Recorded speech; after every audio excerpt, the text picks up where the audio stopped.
இன்னைக்கு நான் வந்து ஒரு ஸ்டோரி சொல்ல போகிறேன். இது வந்து ஒரு ரியல் இன்சிடென்ட் தான். எனக்கு நடந்த ஒரு இன்சிடென்ட். இதில் பேய் இருக்கா இல்லையான்லாம் எனக்கு தெரில. பட் எனக்கு கொஞ்சம் பயமாக இருந்துச்சு இந்த இன்சிடென்ட் நடந்தப்போ. ஸோ எப்படின்னா, என்னோட கசின் மேரேஜ்க்காக நான் பெங்களூர் போயிருந்தேன். அப்போ வந்து அங்கே ஃபஸ்ட் ஃப்ளோரில் தான் வந்து ஃபங்க்ஷன் நடந்துட்டு இருந்துச்சு. ஃபங்க்ஷன் நைட் டைமில் தான் நடந்துட்டு இருந்துச்சு. நானும் என் கசின்ஸ்லாம் என்ன பண்ணோன்னா, சரி லிஃப்ட்டில் விளையாடுவோமே, ஜாலி பண்ணுவோம் அப்படின்னு சொல்லிட்டு லிஃப்ட்டில் மேலே போகிறது, மறுபடியும் கீழே வர்றது, மாற்றி மாற்றி ஒவ்வொரு ஃப்ளோராக போய் விளையாண்டுட்டு இருந்தோம். ஸோ அந்த லிஃப்ட்டுக்கு உள்ளே போகணுன்னா ஒரு ரூம் இருக்குது. அந்த ரூம்குள்ளே போய் தான் நம்ம அந்த லிஃப்ட்டுக்குள்ளேயே போக முடியும். ஸோ அந்த ரூம் வந்து க்ளோஸ் பண்ணி வச்சா நமக்கு தெரியாது. நம்ம உள்ளுக்குள்ளே அந்த ரூமில் யார் இருந்தாலும் தெரியாது, லிஃப்ட்டுக்குள்ளே யார் இருந்தாலும் தெரியாது. ஸோ அந்த மாதிரி ஒரு பிளேஸ் தான் அது. அப்படி இருக்கும் போது என்னென்னா, நாங்கள் விளையாண்டுட்டு இருந்தோம். நாங்கள் பாட்டுக்கு ஜாலியாக விளையாண்டுட்டு இருந்தோம். லிஃப்ட்டில் மேலே போகிறது, கீழே போகிறது, அந்த மாதிரி. என்னோட கசின்ஸ் என்ன பண்ணாங்கன்னா, சரி ஓகே என்ன பயமுறுத்தலான்னு பிளான் பண்ணிட்டாங்க. அவங்க என்ன பயமுறுத்தணுங்கிறதுக்காக லிஃப்ட்டை வந்து மேலே மொட்டை மாடிக்கு லிஃப்ட்டை வந்து ப்ரெஸ் பண்ணிட்டாங்க.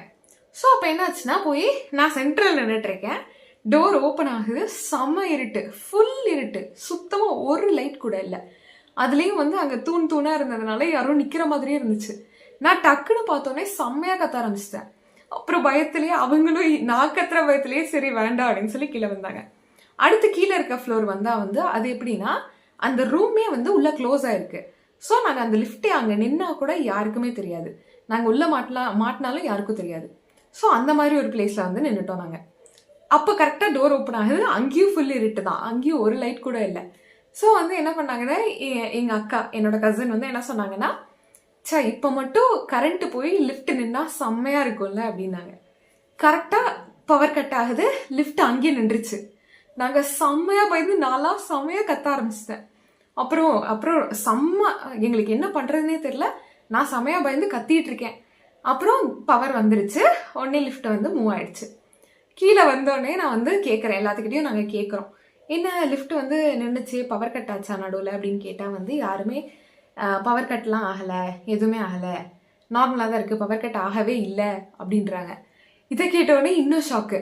ஸோ நாங்கள் வந்து அந்த டைமில் பேயை பற்றி பேசிகிட்டு இருந்தோம். சார் பேயெல்லாம் இருக்கா, இப்போ மட்டும் பவர் கட் ஆனால் பேய் வந்து முன்னாடினா எப்படி இருக்கும் அப்படின்னு சொல்லும் போது தான் கரெக்டாக பவர் கட் ஆச்சு. ஸோ செம்மையாக பயந்துட்டோம்.